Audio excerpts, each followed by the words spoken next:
YouTube, what's happening? It's your guy, not your average trucker, coming to you on a Monday, January the 13th. Question I get a lot is, my authorities approve, what's next, right? What do I do day one? First thing you're gonna do is book freight, I hope.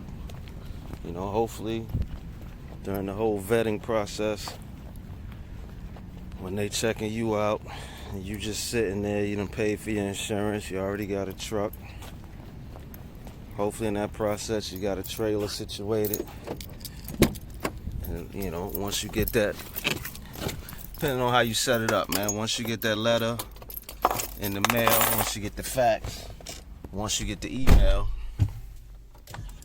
with your MC authority certificate, you ready to roll, right? So the first thing you're gonna do is try to find a damn load, I hope. So I have people that ask about the process of booking freight, on load boards. It's not as complex as people want you to think, but first thing you're gonna do, hopefully, obviously you need a login, but in order to get the login, you need a DOT number or the MC number. So once you get your certificate of authority and you're ready to rock, you reach out to, the DAT, sign up for their load board, right? So, say you're starting in Nashville, Tennessee or whatever, and you're looking for a load, you can either leave the destination part blank, you understand? Or if you have an idea where you want to go, so you want to go to Ohio somewhere. But anyway, you're going to put Nashville as the origin, Tennessee, and it's up to you to decide, how much deadhead you willing to do. And some people out here that's only willing to deadhead 50 miles. You're going to limit yourself that way. Then there's other people that's out here willing to deadhead 200 miles. So figure out, where you fit in that scenario.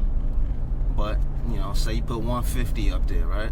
So your origin is Nashville, Tennessee, and you're looking for loads within 150 miles of Nashville, Tennessee that's going to Ohio, right? Click submit, loads is going to pop up, right? Say you find one that you like.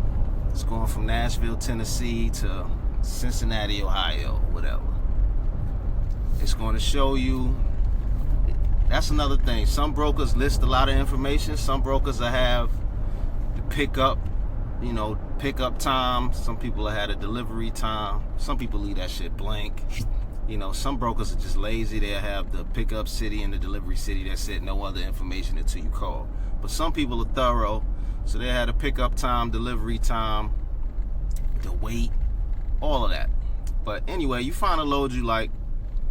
You hit contact that's on there. It's either gonna be an email address listed or a phone number. You gonna call that number. Person's gonna get on the line. You tell them what you calling about, and the negotiation starts from there. But a lot of these companies, before they even negotiate, they want to make sure that you're down with them. And being that this is your first day, chances are 100% that you're not down with them yet, right? So they're gonna run your MC, see you brand new. And a couple of things might happen from that point.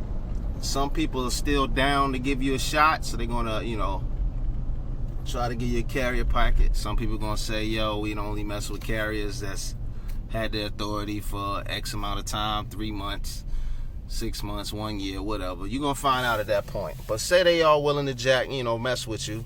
While you're on the line, they're gonna say, all right, well, what can I send this carrier packet to? And the first thing I tell everybody all the time, so when you're setting up your LLC or INC, when you're getting your authority, to also set up a domain.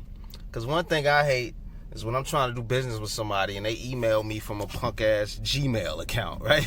A free Gmail account, and they want me to take them serious. It takes you 5 minutes. Say your name of your trucking company is Joe and Joe Trucking LLC, right? So Joe and Joe Trucking LLC takes no time to go on Google and buy that domain name. for as an email address. I'm talking it'll take you less than 5 minutes, and it only costs you about $6 a month, if that. So that way you can have a professional email address. You can have your name dot your last name at JoJo Trucking LLC instead of emailing me at JoJo Trucking LLC at Gmail. Like, I don't respect nobody out here trying to handle business with a damn Gmail account. You a clown, you understand? If you want to be professional, you want to be taken serious, something as simple as a freaking domain name that don't cost much. Get your damn domain. But anyway, I'm back to the story. So you're gonna get them your email address, dispatch at JoJo Trucking LLC, right? And they're gonna email you this freaking broker packet. What I would do is stay on the line with them until you get it. It's like, yeah, can you send it now? They're gonna say yes. And then you stay on the damn line with them. Y'all pardon me, man. I gotta come get a freaking DOT physical done, man. Mine expires in a couple days, and I need to do it right now before I freaking forget about it. North Carolina, they got your DOT physical tied into your damn license, and so if you don't get that taken care of, you end up with an issue. But anyway, they're gonna email you a carrier packet. And listen, man, it's 2020 currently, so there's really no reason for you to have to print anything out. Most of these are electronic, but for the old school people that send you a PDF file, if you got a phone or if you got a laptop, there's plenty of websites, plenty of PDF editors out here, plenty of apps that'll enable you to fill out an entire carrier packet from your phone or your laptop or whatever without having to physically print anything. It's not like back in the day where you gotta sit here and fax 20 freaking sheets back to somebody or print it out and sign it and all that, man. You can do electronic signatures, or if it's, if you got a touchscreen laptop or you're doing it from your phone, sign that shit with your finger. But anyway, you're gonna send that back to them. Call and confirm that they have it, you understand? And then from that point, they should send over your rate confirmation. For those of you that don't know, rate confirmation is going to have pickup and delivery address, your pickup information, pickup number, seal number, your weight, pallet count, all that good stuff, where it's going. It's also, your carrier packet is going to say what the payment terms are. Whether they pay in 30 days, whether they have like a quick pay option, or if you factor in the load, then all that's irrelevant. But another thing, people always say, well, what do I include in a carrier packet? So the broker's gonna send you pretty much a contract that states, A, you're not gonna try to steal their customers. B, you're not gonna try to double broker the load. C, don't disappear with their freight. And it's going to include their bond. It's going to include their broker authority. And what they want from you is your insurance, and obviously if you just got your authority and all that, you got your insurance lined up anyway. They're going to want your insurance. They're going to copy of your MC authority certificate that was either emailed or faxed or mailed to you by the DOT. And some of them want a list of references, but you're brand new, so you're not going to have no freaking references. And some of them, what is that? They're going to want your banking information if they're doing ACH payments. So what is send a check? Some people want a sample invoice so they know, what type of information that you put on your invoice. But anyway, once you get all that information, you pick up the loads, you deliver the load. Next step is submitting paperwork. I used to waste money on TransFlow, having all my drivers TransFlow it to me, but like I say, man, it's 2020. Everybody out here got a smartphone, and all these smartphones are capable of taking great pictures. As long as you don't have a goofy driver, I got drivers out here that got shaky hands and they sending me blurry images, that'll never work.